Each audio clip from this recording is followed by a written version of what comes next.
오늘 아침 신하는 말씀은 신약성경 고린도후서 11장 16절로 33절의 말씀입니다.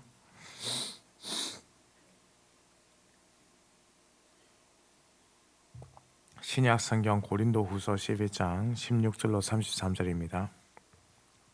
함께 합독해서 읽도록 하겠습니다. 내가 다시 말하노니 누구든지 나를 어리석은 자로 여기지 말라. 만일 그러하더라도 내가 조금 자랑할 수 있도록 어리석은 자로 받으라. 내가 말하는 것은 주를 따라 하는 말이 아니요 오직 어리석은 자와 같이 기탄 없이 자랑하노라. 여러 사람이 육신에 따라 자랑하니 나도 자랑하겠노라. 너희는 지혜로운 자로 어리석은 자를 기쁘게 용납하는구나. 누가 너희를 종으로 삼거나 잡아먹거나 빼앗거나 스스로 높이거나 뺨을 칠지라도 너희가 용납하는도다. 나는 우리가 약한 것 같이 욕되게 말하노라. 그러나 누가 무슨 일에 담대하면 어리석은 말이나마 나도 담대하리라. 그들이 히브리인이냐 나도 그러하며 그들이 이스라엘이냐 나도 그러하며 그들이 아브라함의 후손이냐 나도 그러하며 그들이 그리스도의 일꾼이냐 정신없는 말을 하거니와 나는 더욱 그러하도다.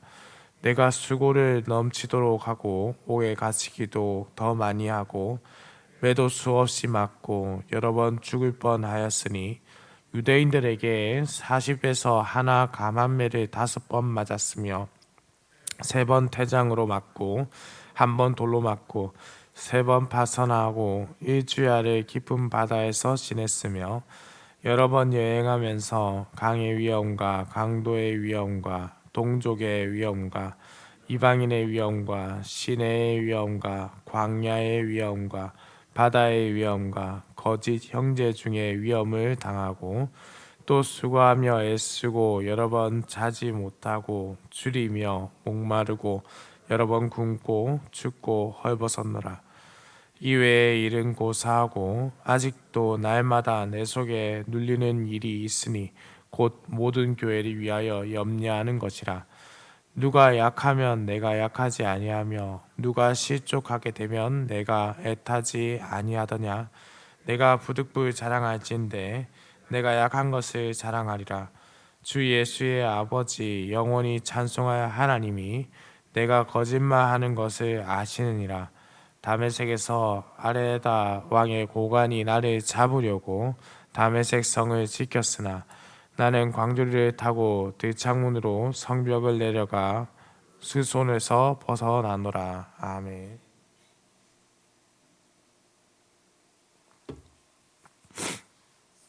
사도 바울은 앞선 11장 1절에서 나의 좀 어리석은 것을 용납하라라고 권면했는데 오늘 본문에서도 그와 비슷하게 누구든지 나를 어리석은 자로 여기지 말라라고 당부하고 있습니다. 왜냐하면은 지금부터 시작할 자기 자신에 대한 자랑이 무엇보다 어리석은 행동임을 잘 알고 있는 사람이기 때문입니다.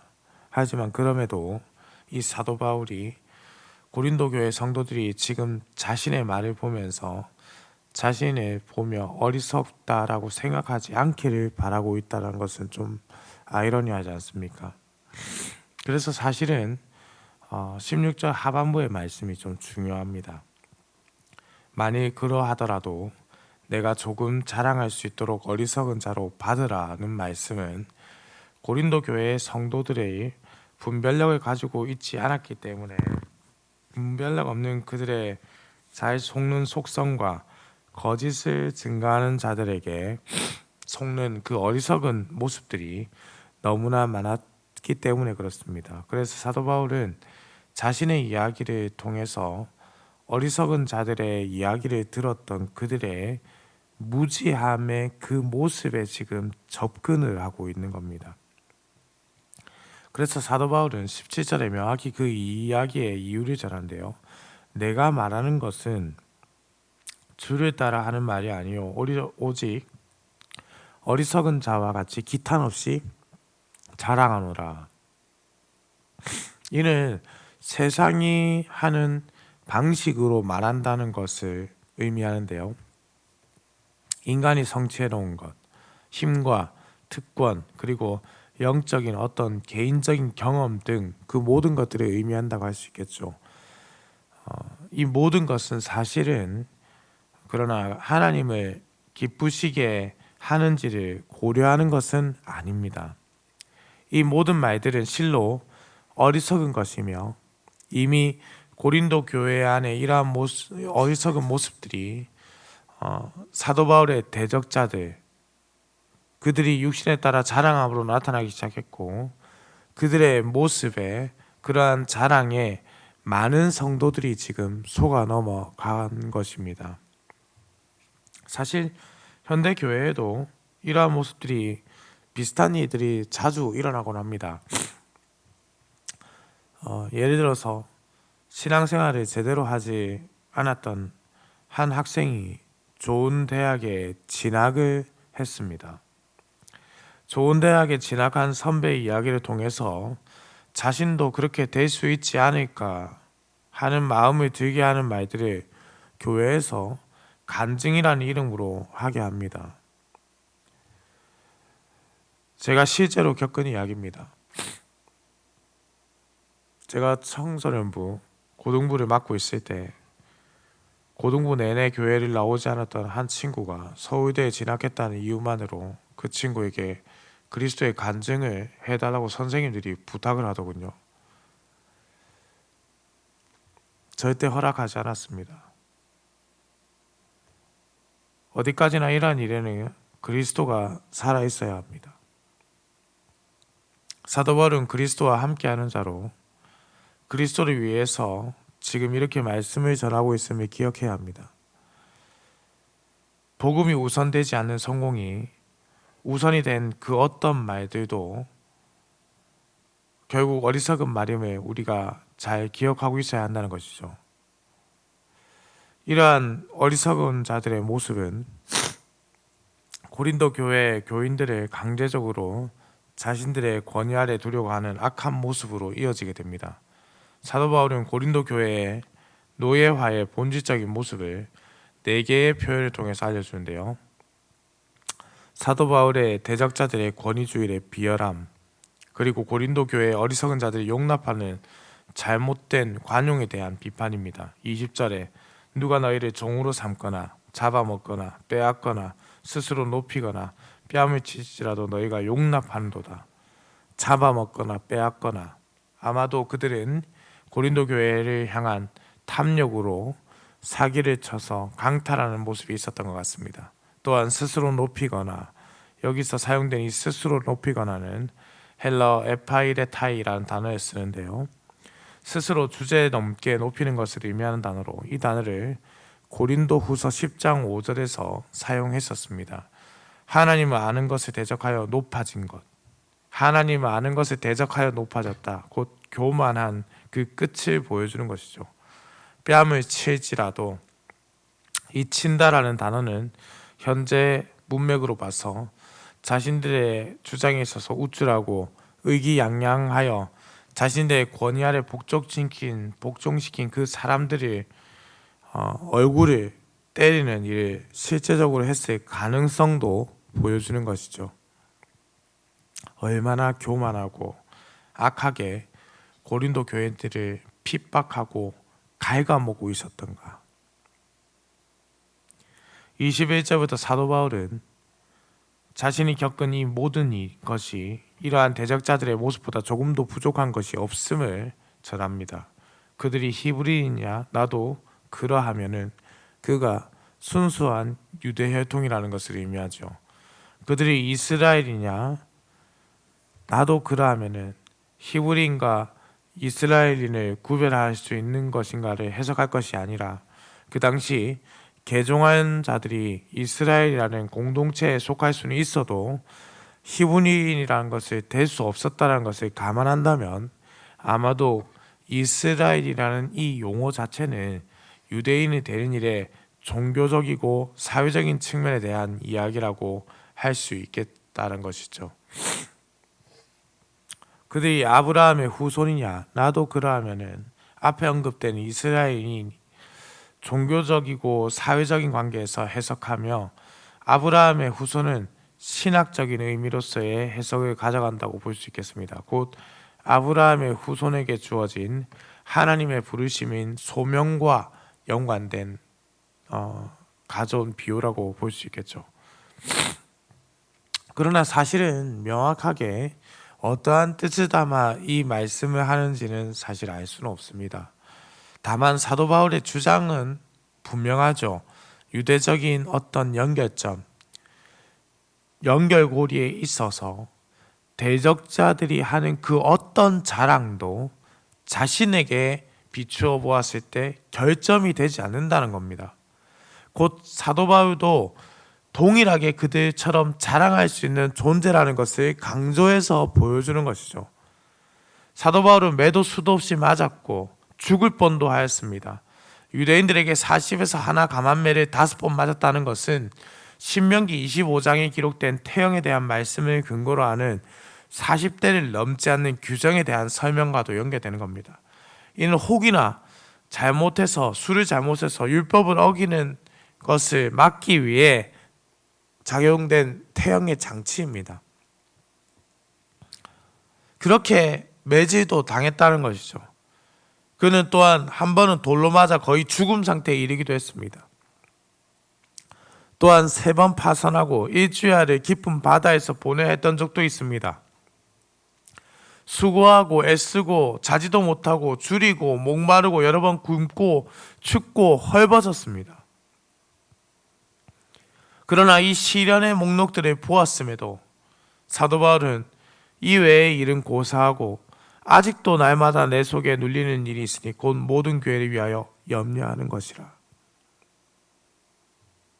그의 개인적인 그 어려움보다 오직 교회 공동체에 대한 염려가 더 컸다라는 것이죠. 이어서 다메섹에서 있었던 일을 알리는데 그 일을 그리고 있는데 이는 사도행전 9장 23절에서 25절의 도피에 대한 사도 바울의 기억이 서술되어 있는 겁니다. 다메섹은 사도 바울에게 있어서 회심의 기억 장소인 동시에 핍박으로부터 도망친 장소로 기억되고 있는 것이죠. 그가 추적자에서 추적을 당하는 자가 되었습니다. 그는 이러한 수치를 겪었음에도 오직 부득불 하나님만 자랑하는 것이죠.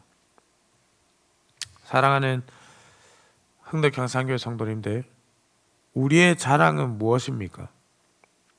세상에서 말하는 그 자랑거리가 교회에서도 자랑거리라면 당연히 그것은 문제가 되는 것 아니겠습니까? 본문은 그것을 어리석은 자의 모습이라고 증언합니다.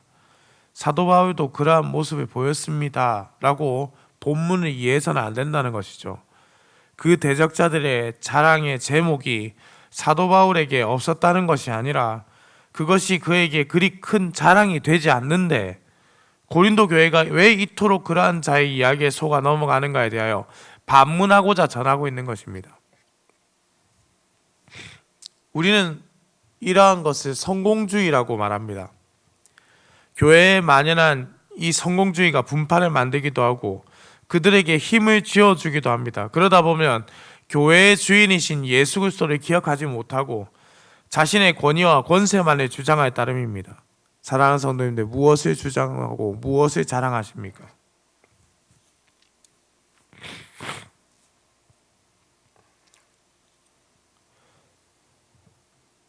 안타까운 것은 교회도 세상의 가치와 자랑들을 자신들의 자랑인 것처럼 가져온다는 것이죠. 고려신학대학원에 있을 때 대형 교회에서 전화를 몇 통 받은 적이 있습니다. 이분들이 나를 어떻게 알까? 그런데 그 교회에 많은 동기 목사님들이 나중에 가게 되더군요. 어떻게 저들이 저렇게 연락해서 가게 되었을까? 학교를 통해서 성적의 상위권 10명에게 연락을 돌렸습니다. 물론 그 성적이라는 것이 부지런함과 성실함의 어떤 표본이 될 수는 있겠죠. 그러나 꼭 성적이 높다고 해서 사역을 잘하는 사람이 있는 것도 아니고 성적이 낮다고 해서 사역을 열심히 하지 않는 사람이 있는 것도 아니었습니다. 제가 이때까지 사역하면서 지켜본 바로는 그렇게 우수한 성적을 갖고도 사역에는 열매를 열심히, 또 사역에 열심히 가지지 못해서 열매 맺지 못하는 자도 보았고, 비록 고려신학대학원에서 성적이 높지는 않았더라도 지금 사역을 열심히 해서 말씀의 강단도에서 말씀도 참 열심히 전하는 귀한 동기 목사님도 보았습니다.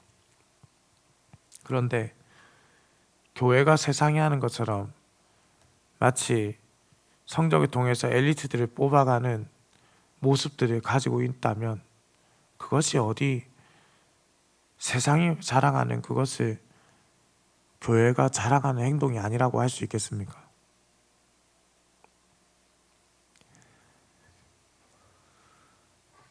눈에 보이는 성공주의는 예수 그리스도의 복음을 증거할 때에 오히려 어리석은 것밖에 되지 않습니다.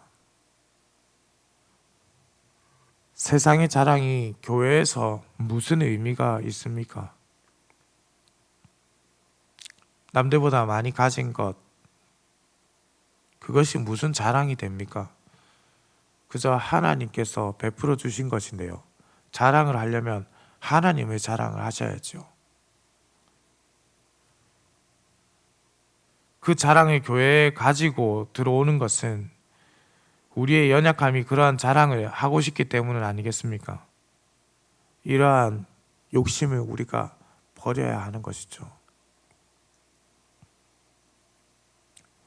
사랑하는 성도님들, 돌아보십시오.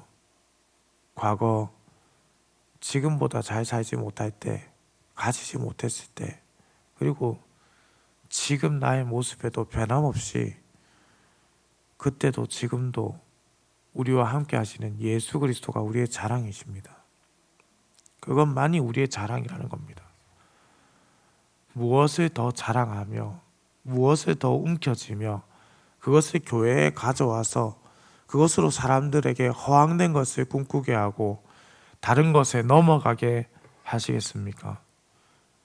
우리가 이러한 모든 욕심으로부터 벗어나 예수 그리스도의 진리 안에서 참치 자유를 누리시기를 소망합니다. 우리의 자랑은 오직 유일하신 예수 그리스도 한 분밖에 없습니다. 우리에게 이러한 믿음이 가득하길, 오늘 하루 우리에게 주어진 삶에서 나의 자랑은 예수 그리스도 한 분이십니다. 나의 걱정은 교회의 하나님의 뜻이 교회 가운데 이루어지는 것입니다. 나의 기도는 하나님의 나라가 확장되는 것에 쓰임을 받는 은혜를 누리는 것입니다. 우리에게 이러한 마음들이 일어나기를 우리 주님의 이름으로 축원합니다. 기도드립니다. 사랑과 은혜가 풍성하시며 인간의 생사화복을 주관하시는 살아계신 우리 하나님 아버지, 지난 간밤에도 급하고 어려운 소식 없이 우리를 지켜주셨다가 이렇게 아침을 깨워 주의 전으로 불러주시니 감사와 찬송을 올려드립니다. 세상의 가치, 세상에서의 성공을 두고 우리가 부러워하고 그것을 가지려고 움켜쥐며 살아가고 있었다면 주께서 우리의 연약함을 불쌍히 여기사 그러한 것들에서 참된 자랑이신 예수 그리스도께로 돌이키는 은혜를 더하여 주시옵소서. 하나님 아버지, 아침 저녁으로 이제 쌀쌀해지는 환절기를 보내고 있습니다. 이러한 날씨 가운데 우리 연로하신 성도님들 건강히 잊지 않도록 지켜주시고 하나님 안에서 영과 육이 강건하여 주께서 부르시는 그날까지 건강하게 살다가 주께서 부르실 때 감사로 주의 품에 안길 수 있도록 주께서 지켜주시고 인도하여 주옵소서. 오늘도 운전하는 모든 성도들의 운전대를 붙잡으시고 들어가거나 나가거나 주의 복을 누리는 인생이 되게 하시며, 오늘은 3일 밤 기도회로 모입니다. 주께서 모임의 자리에 함께 하시고 말씀을 전가하는 주의 사자에게도 하나님께서 지혜와 명철을 더하여 주시옵소서. 감사를 드립니다. 살아계신 우리 주 예수 그리스도의 이름으로 기도드립니다. 아멘.